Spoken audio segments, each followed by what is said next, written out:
Section 1. You will hear two people organizing a going-away party for a mutual friend. First, you have some time to look at questions 1 to 4.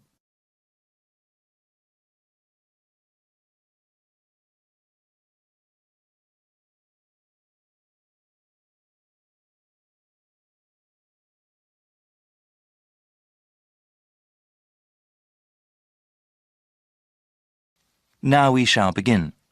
You should answer the questions as you listen, because you will not hear the recording a second time. Listen carefully and answer questions 1 to 4. Hey Bruce, looks like we got some planning to do for Albert's going-away party, right? There are certainly some things we have to talk about now. Yeah, that's better than doing everything at the last minute. Okay, so I can write some notes as we talk. Sure thing. So, when should we have the party? He goes to Thailand on the 26th of August. Okay, let's have it on the 24th then. Yes, let me see. That's a Friday. That'd be perfect. Now, where should we have it? At a bar or a club? You know, I think he would like something really intimate, nothing too loud. A restaurant would be good. Maybe the Apple Tree Grill? Great place, sounds good. Okay, now we have to think about who to invite. Well, his best friend from college. Sure. And his cousins? Right? Oh yes, his co-workers. Yeah, okay, his co-workers and his boss. Any other people? How about his yoga classmates? He does love yoga, but that might be too many people. I suppose so. I can email and text message the invitations. When should I send them? We should send them out soon, but not too early. How about the 16th of August then? Well, why not give it a few more days? The 13th? All right, I think that's a good time too. Before you hear the rest of the conversation, you have some time to look at questions 5 to 10.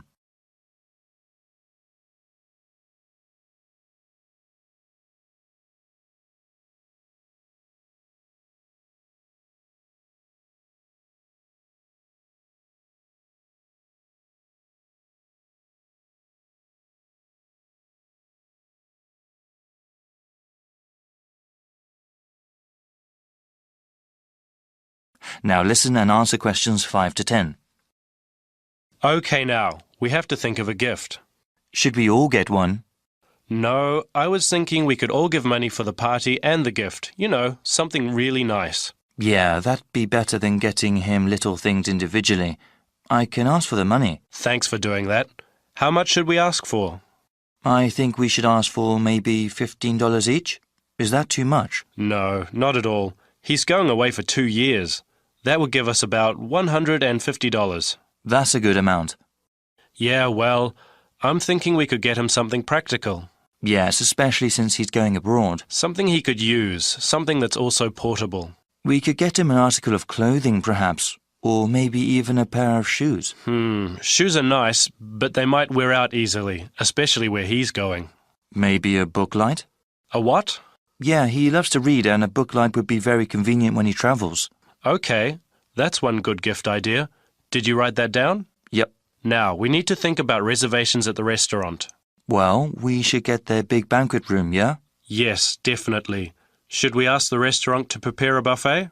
Isn't that expensive? No, I don't think it is. A buffet dinner sounds cheaper than everyone ordering individual meals. Definitely. How about drinks? They can buy drinks themselves, or bring their own. Okay. Yeah, it would cost too much if we bought drinks ourselves. Certainly. We have to ask someone to bring an MP3 player. The restaurant has speakers and we can hook it up for music. Sounds good. Actually, there is one more thing that I thought we should do since Albert is leaving for such a long time. What were you thinking of? Maybe we could have a slideshow of all the fun times we've had. That'll take a little bit of work, but I think it's a great idea. Actually, in the invitation, can you ask for some photos people have of him? Yeah, definitely. I can scan them or people can send me digital photos they have. All right. I'll tell them when I send out the invitations. Then I can make a little presentation. I can't wait to see his reaction. Yeah, especially that one picture where... That is the end of section 1. You now have half a minute to check your answers.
Now turn to Section 2.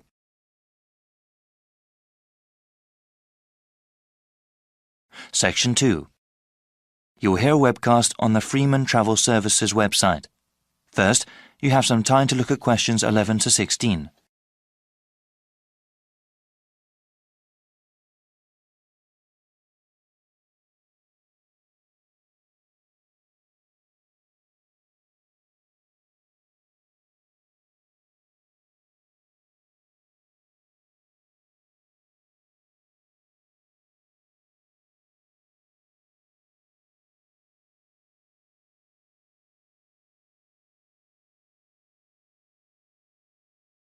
Now listen to the first part of the webcast and answer questions 11 to 16.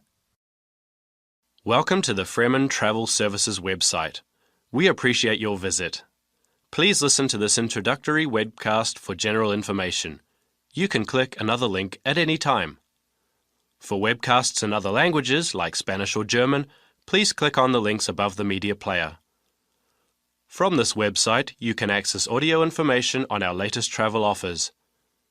If you have already made a reservation with us previously and would like to check on its status, please click on the reservations link in the upper right-hand corner of the page. We also have information regarding our new line of Extreme Tour packages. Thank you for choosing Freeman Travel Services as your guide. This webcast will explain our recently developed line of Extreme Tour packages. These special vacations were made for those with adventure in mind.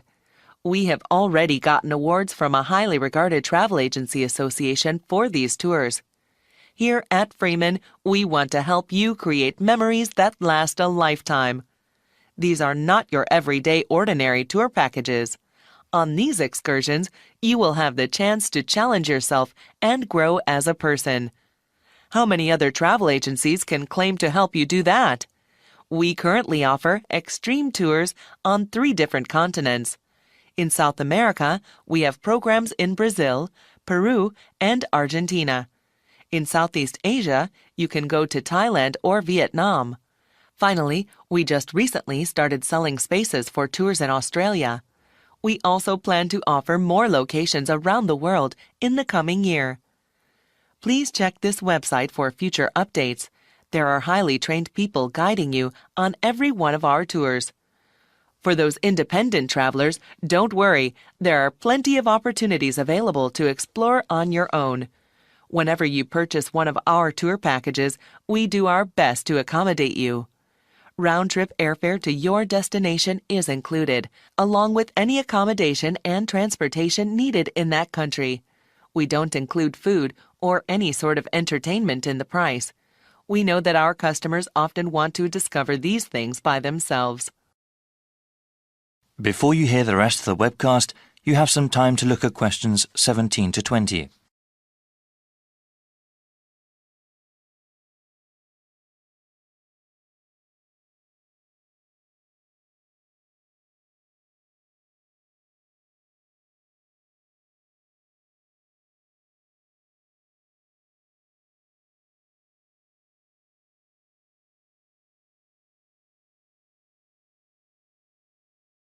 Now listen and answer questions 17 to 20.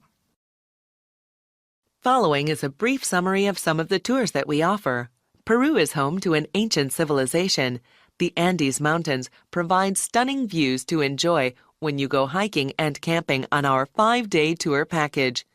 There will also be an opportunity to see ancient ruins and also to go whitewater rafting. The people in Peru are very friendly, and you will not forget their generosity and warm hearts. Another extreme tour package we have is in Thailand. They have a very unique culture there, and even our 7-day vacation there might not be enough to see everything. The tour includes an overnight stay on a riverboat, parasailing, and a visit to one of Thailand's biggest cities, Chiang Mai. We also have an excursion to an elephant ranch that you do not want to miss. Finally, we have something really special for you in our newest vacation package in Australia. We have over 2 weeks of activities, that is 14 days, which take you from the Gold Coast to the Outback and to some of the continent's most exciting places. Go on this tour if you want to scuba dive with thousands of tropical fish at the Great Barrier Reef. See the awesome beauty of Australia's deserts and party in some of the best clubs and bars in the country. Thank you for considering Freeman Tours. I invite you to look at the comment board on this website. There you can read the testimonials of all the people who have gone on our tours. That is the end of section 2. You now have half a minute to check your answers.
Section 3. You will hear a conversation between two student teachers talking about art projects. First, you have some time to look at questions 21 to 26.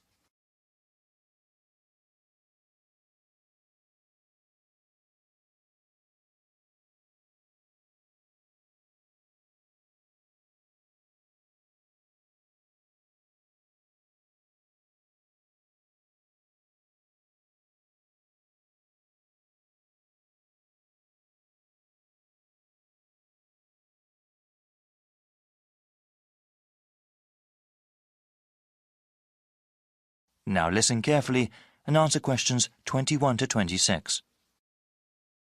Hey, Janice. Hey, Jimmy, what's up? Not much. I'm kind of worried about these lessons we have to plan. I've not worked much with children before.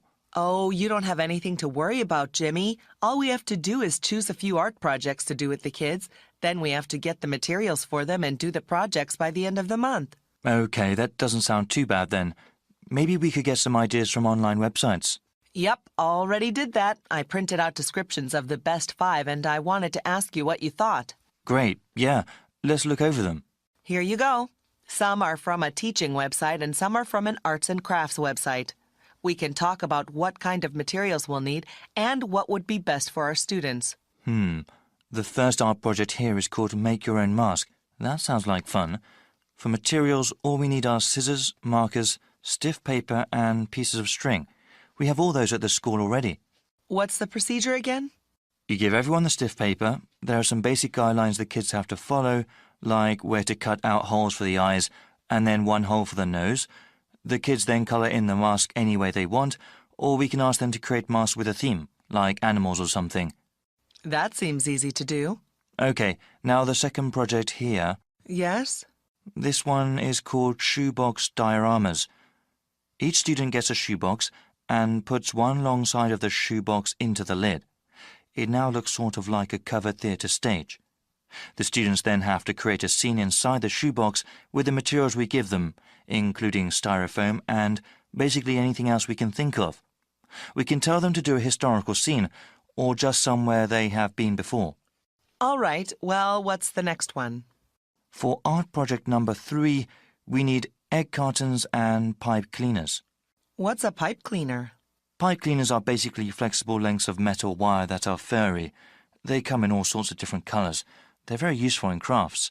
For this project, you take the individual egg holder cups and stick the pipe cleaners in them to make animals. Okay, that sounds interesting. The fourth art project is called Paper Bag Animal. Students can use brown or white paper bags. They decorate these bags with markers or pieces of colored felt. They decorate the bottom of the bag. When the children put their hands in the bag and hold the bag upright, it becomes a sort of puppet. We'd need quite a few paper bags. Yes, we'd need the small lunch bag kind. The grocery paper bags would simply be too large. Okay, I suppose they would have them available at the corner store. Yes, it's not very green to pack lunches in them, but they're still popular to use. So what do you think of the last project? Well, this fifth project sounds fun. It's called Paper Mache Sculptures. We tear some newspapers into strips and dip them into liquid starch. The kids can choose any object to cover with the strips, like a blown-up balloon. After letting them dry, the kids can decorate the paper mache with paint. Sounds a little messy. Shall we go over them and see what's good and bad about each? Sure. Before you hear the rest of the conversation, you have some time to look at questions 27 to 30.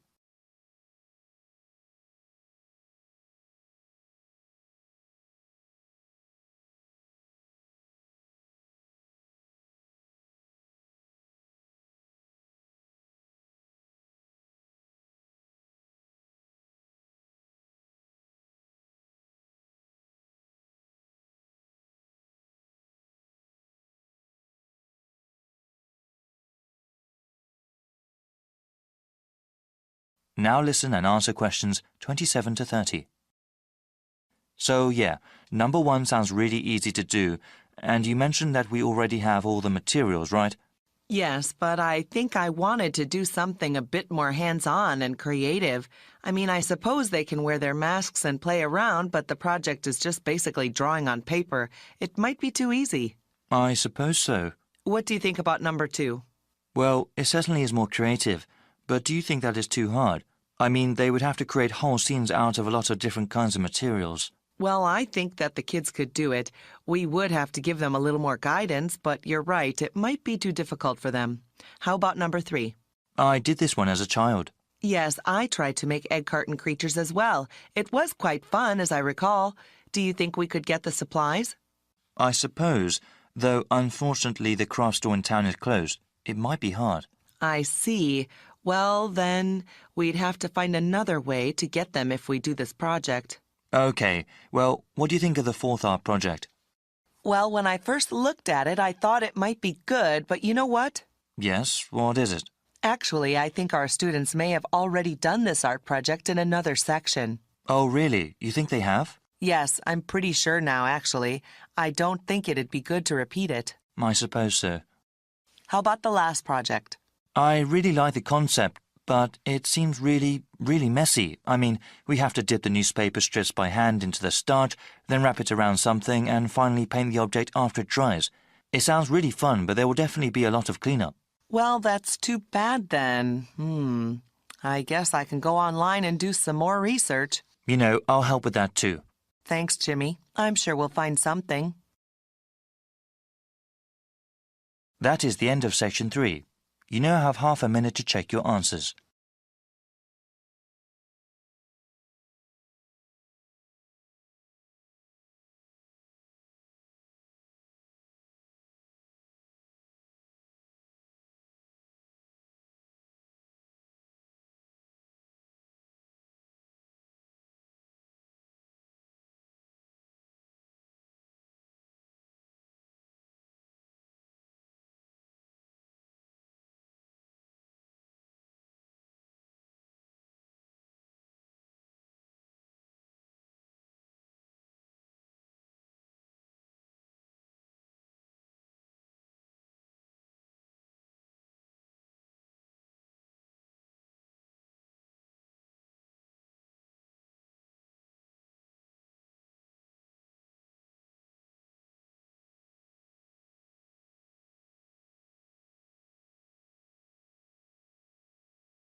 Session 4.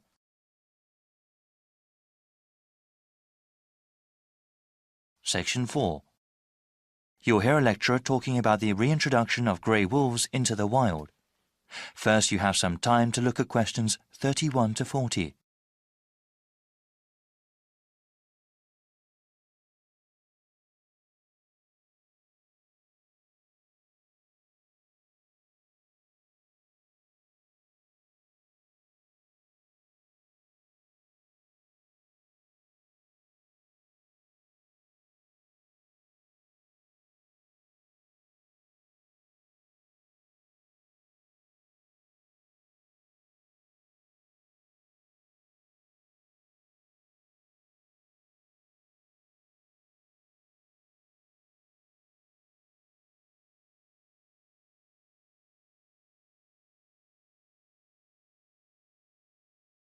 Now listen carefully and answer questions 31 to 40.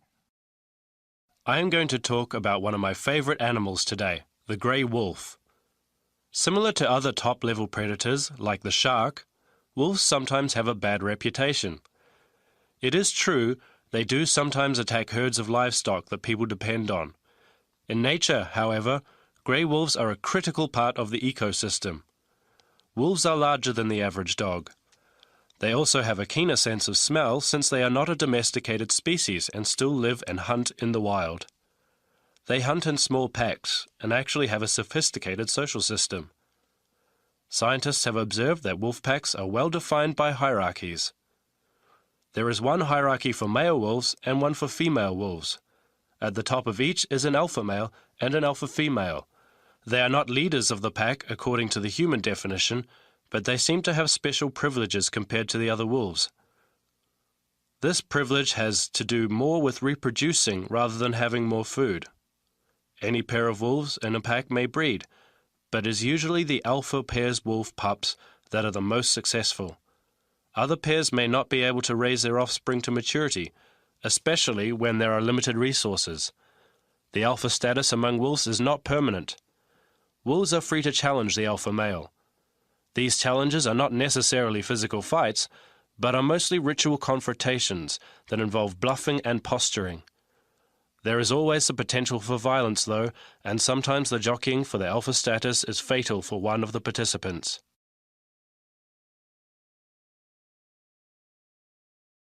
The range of the grey wolf and its subspecies used to be quite extensive, almost the entire continents of Asia and North America, and the whole of Europe as well. They are now found mostly in Canada, Alaska, the northern reaches of Eurasia, and a few other scattered pockets. In some parts of the world, grey wolves have actually been reintroduced into the wild. Many people were opposed to these programs at first because they thought it would cause economic hardship for livestock owners. In the United States, local ranchers around the Yellowstone National Park area refused to allow any wolves back. Supporters of the program knew that without cooperation from ranchers, the wolves would likely be shot and killed. Those supporters knew how important the program was and agreed to compensate ranchers for livestock lost to wolves. This important compromise paved the way for the reintroduction of wolves to Yellowstone in 1995, where they hadn't been seen for over 70 years. The reintroduction has been a great success. Studies show that the biodiversity within the park has increased and is sustaining itself. After the last grey wolves in the park were killed in 1926, the population of elk and deer soared, decreasing the number of plants available to beaver and moose. The beaver eventually became extinct there. The population of other predator species, like the coyote, exploded. This, in turn, caused rodent populations to crash. This crash led to a decline in bird species like hawks and eagles. These negative trends have all reversed since the wolves came back. As a result, Yellowstone National Park is a better, healthier place. The local economy also benefits because people are not only interested in seeing more biodiversity at the park, but also the wolves themselves. This brings in tens of millions of more dollars annually to local lodgings, restaurants, and stores. That is the end of Section 4. You now have half a minute to check your answers.